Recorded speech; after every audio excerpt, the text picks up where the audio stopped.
Hello, everyone, and welcome to my presentation concerning the important issue that coastal erosion poses on our world and on our communities.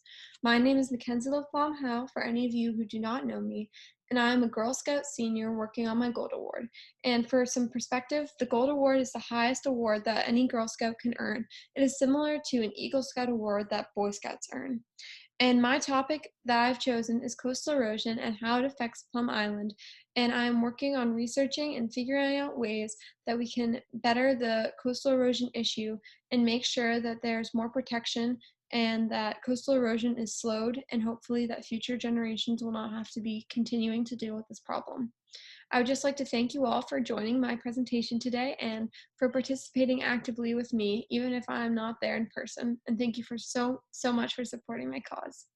And I just want to say that I have a big disclaimer before this whole presentation starts.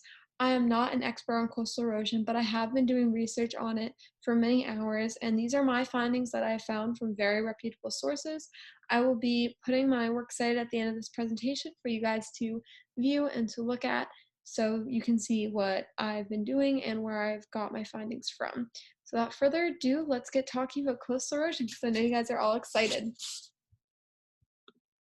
So first thing we have to do is we have to talk about the definitions. We can't talk about coastal erosion without understanding and fully knowing what we're getting ourselves into and what coastal erosion is. So for a basic definition, coastal erosion is a process that occurs when sea levels rise and the wave action causes coastal flooding. And this process breaks down rocks near the shore and it carries them away. So as we can see in the photo on my slide, this shore, this coastline, this cliff has been eroded over time, and the waves, I assume, have been crashing against it, throwing pebbles and other loose beach material that is heavy against this cliff to break down this cliff over time. And as it keeps on breaking it down, it's chipping away at it. It's destroying this road that used to be able to be driven on, and now I don't really think this road will be very useful anymore in the future because of this coastal erosion that is happening, and human infrastructure and all of these things are being affected by coastal erosion. So there are 4 different types of erosion that I want to consider you learning, and I want you to understand these as we go over them, and just keep them in the back of your mind while I'm presenting and try and figure out, what you think matches what I'm saying in the end of the presentation, and how you think that these 4 different types of coastal erosion affect our lives. So first is corrasion, and this is the process in which waves pick up beach material like pebbles and hurl them at the base of the cliff. The next is abrasion, and this occurs when waves that contain sand erode the shoreline. So waves come in and then they pick up the sand that is existent on the beach where there's nothing to hold the sand down, no rocks, no pebbles, no vegetation. The waves can come in and pick up the sand and then drag it out to sea. Next is attrition, and this happens when wave action causes rocks and pebbles to collide with each other and break up. So as the waves come in, it will carry out pebbles, rocks, different beach material, and all this heavy material will collide underwater, and the rocks will weather away and erode away, and eventually this will erode away the beach material that is on the shoreline. And the last one is solution, which I won't be going over too much in my presentation, but I just wanted to mention. And this action of solution occurs when cliff formations erode over time due to a result of weak acid in the sea. This one has been especially prevalent because global warming has caused the pH of our seas to rise. So these weak acids in the sea have been especially contributing to global warming. One thing people will always ask me when I talk about my Gold Award presentation or coastal erosion is why this issue matters and why it is a big deal to me. Coastal erosion is responsible for about $500 million per year in property loss, which includes any damage to homes and loss of land that happens in the United States. And this is a big number. This is a big deal. Coastal erosion has been battering us, and it has been taking away the shoreline, and has also been affecting infrastructure, our homes, the places we go to school, and also the environment. And it's really unfortunate because there's not been enough coastal erosion prevention taking place. And storms can be a very big damage to our shorelines because they can remove the beaches and the dune lines in a single event without any proper coastal erosion prevention in place. And it's not only the infrastructure that we live in that is being affected. It is also shorebirds that are being affected. In my slide right here, I have a picture of a piping plover. Piping plovers are endangered, and they are native to the Plum Island coastline. They're native to Massachusetts and the New England area. And these piping plovers prefer to make their nests in vegetated dunes, and coastal erosion threatens this habitat. Therefore, it threatens the home of the piping plover, which would be very unfortunate. And we're going to see a decline in piping plovers if there's not something done to help fix this so that their habitat is not being threatened.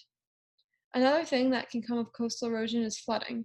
And our report discovered that about 90,000 Massachusetts coastline homes could be facing chronic flooding by the end of this century. We need to take more action to ensure that the coastlines are not flooded and that we can keep living by the coast in a safe manner. This is not just an issue that affects Plum Island or Massachusetts. This is a global issue because approximately 70% of the coastline in this whole world has faced erosion or will face erosion very soon. So I want to show you guys the scale of devastation that has occurred due to coastal erosion. So this is some home damage, and I have two pictures. This one on the left shows a home that is completely fallen into the ocean, and the scale of devastation is so large. As you can see, coastal erosion has completely eroded the cliff and the sand dune where this house used to have a strong foundation, and over time, this house has not been able to be supported by the sand and the cliff anymore since there has not been as much land and has completely fallen into the ocean. And as you can see on the right, there are some houses on the shoreline and they have almost fallen into the ocean as well. They're barely on the edge and hanging in there because this cliff is right next to the shoreline, and as the shore comes in and as the waves bash against the shoreline and knock off pebbles and rocks from the cliff, this foundation of the house is getting weaker and weaker, and people are going to have to evacuate their homes. These people living in homes built close to the shoreline are sometimes forced to move inland due to this coastal erosion. And it's very scary because there's an average coastline recession rate of about 25 feet per year in the southeast coast of the United States.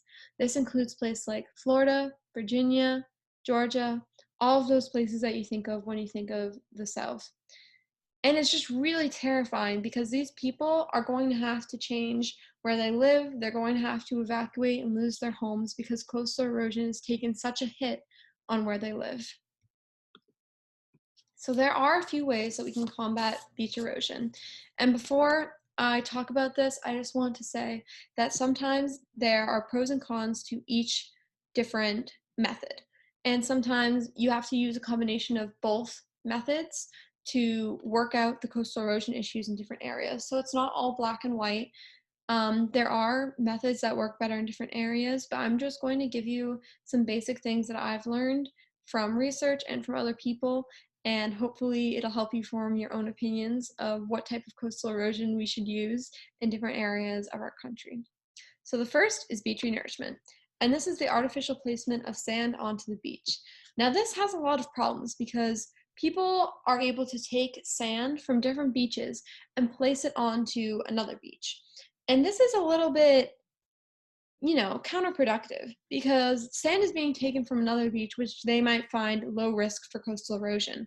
But you are still taking sand from a habitat and putting it into a new one, which I don't think is the best way that you could counteract coastal erosion because you are taking from something that is pre-existing and that belongs there and putting it in a different place.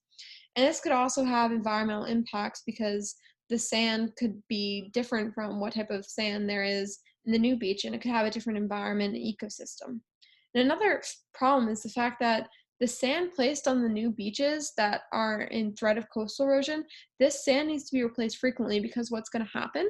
The waves are going to continue to come in and they're going to continue to pick up the sand and take it out to sea. If there is no rocks or pebbles or vegetation or material to hold down the sand in the place that it is, it's going to be a constant use of supplies and a constant use of machinery and a constant use of work and labor. As we can see in this photo right here, they have to use these bulldozer kind of trucks and they have to take the sand and they have to push it onto the beach. And I just don't think it's a very productive thing to be doing to continually place sand on a beach where it's not going to be held down and it's not going to be helping coastal erosion end or slow down or stop. So next we have groins. These are very interesting because they're man-made rock, steel, concrete, sandbag, or wooden structures built from the shore out to the sea. As you can see in this photo right here, these are wooden ones that have been built on a place on the shore where people are going to want to go, but it's also going to help with coastal erosion and it's going to catch a lot of the sand. So there are some pros and cons to this. They can catch the sand that is transported by longshore drift, and this will form a wider beach over time because the sand is trapped, which is very good. And the only thing about this that I want to comment on is longshore drift only works in some places. There's not going to be a longshore drift effect in every single part of the beach. So there has to be research done to ensure that you're placing the groins on the right part of the beach where the longshore drift is actually going to help and and these groins are going to be able to catch the sand, because if you don't do that research beforehand, you might not be able to catch the longshore drift with the sand in it from the waves, and that would just be very counterproductive because you built this groin and this took a lot of time and money and material to build, and then it's not going to be helping. Another problem that I think is a little bit controversial with these groins is it doesn't prevent sand from moving in a different way, like away from the structure. Like down the beach, the sand is still going to be moving, but here it's going to be caught. But that's still going to mean there's going to be some erosion probably occurring on other parts of the beach. So although it catches sand in some places, it doesn't catch it everywhere. Also, recreationally, I don't think groins are the best. People are going to want to enjoy the beach. And if you have a lot of beach that is covered with groins, then recreationally, people aren't going to be enjoying the beach and they're not going to be going to these beaches because they have these groins on them. And people might not understand that they are used as coastal erosion prevention technique, and they might just think that they're ugly and they don't want to go to that beach anymore because of these groins being in place. So I just think that it'll stop a lot of attraction to the beach, and also it's not the best way to solve coastal erosion because these also need to be maintenanced a lot because the erosion can obviously destroy these type of man-made structures. So you're going to have to help with repair, and that's going to cost a lot of money, and you're going to have people out there fixing them constantly, which might not be the best for your tourism if people want to go on the beach as well. So I don't think it's the best solution for most places, but I know that it can work in some settings, but I don't think it's the best solution, especially for Plum Island. Next, we have seawalls, which I find there's a lot of different seawalls all up over the world, but they're a good way to prevent erosion. So they prevent the erosion of the shoreline and protect the infrastructure. As you can see here, I have a photo. This is of Hampton Beach, and this is the Hampton Wall. And basically what happens is the waves will crash up against the rocks that are in front of the wall and up against the wall, but there will be no coastal erosion happening in this area because the rocks and the pebbles and the wall, these are all holding down most of the sand. As you can see in this photo, maybe a little bit further back from the wall, there is some sand down there, and that sand is not going to be eroded as much because there are rocks and pebbles placed in front of that sand that is going to prevent the sand from moving and prevent the waves from sucking out sand from the shoreline, which is really great because the waves crashing on the wall are forced back, and also the pebbles that are there and the rocks that are there, they're forcing back the waves as well. One problem I find with seawalls is that they need maintenance. That is a lot of time and money and effort, labor put into these seawalls, because if you have a storm event or some other event that happens that creates damage to your wall, that breaks your wall, that chips your wall, you are going to be responsible for paying to repair that wall, which is a lot of material also used. This concrete, this rock, that all costs money, and that's also material that you need to find in nature and take from nature and use to build this wall. And I don't think that it is the best of the best way because it's a little bit unnatural, but at the same time seawalls do work in certain settings. But I feel like if we implemented a seawall in Plum Island, it would not be the best for our beach in particular because it wouldn't be the most natural thing to have, and a lot of people recreationally like to go to Plum Island, and I don't think a seawall would be the best way for us to implement this. So I have my own solution for Plum Island that I have come up with, and it involves our sand dunes and natural vegetation. So the sand dunes form a natural barrier to sand erosion that is caused by waves, and this will also provide a habitat to our endangered shorebirds, such as the piping plover. So what happens is the vegetation, the seagrass, beach grass, it will help trap the sand and hold it. This beach grass, the roots are very strong and hardy, and it will attach itself, the seagrass will attach itself onto this sand, and the sand will be trapped and held there. So when the waves come crashing onto the shore, the sand that is held down by all the vegetation, all the beach grass, it will be secure because the beach grass roots will be holding onto it. So in the long shot, a lot of this coastal erosion will be diminished because there will be a lot less sand being removed from our shorelines. And because of all the sand not being removed from the shoreline, there will be more beach for us to enjoy in the future. So I have a three-part plan set into place. So one of my first things I wanted to do is I wanted to connect and talk to different local schools and get them involved in my project because I wanted people to have the opportunity to come and show their support for coastal erosion and help plant seagrass plants. And I wanted to get young children involved because I know, for myself at least, I was not taught a lot about coastal erosion in school.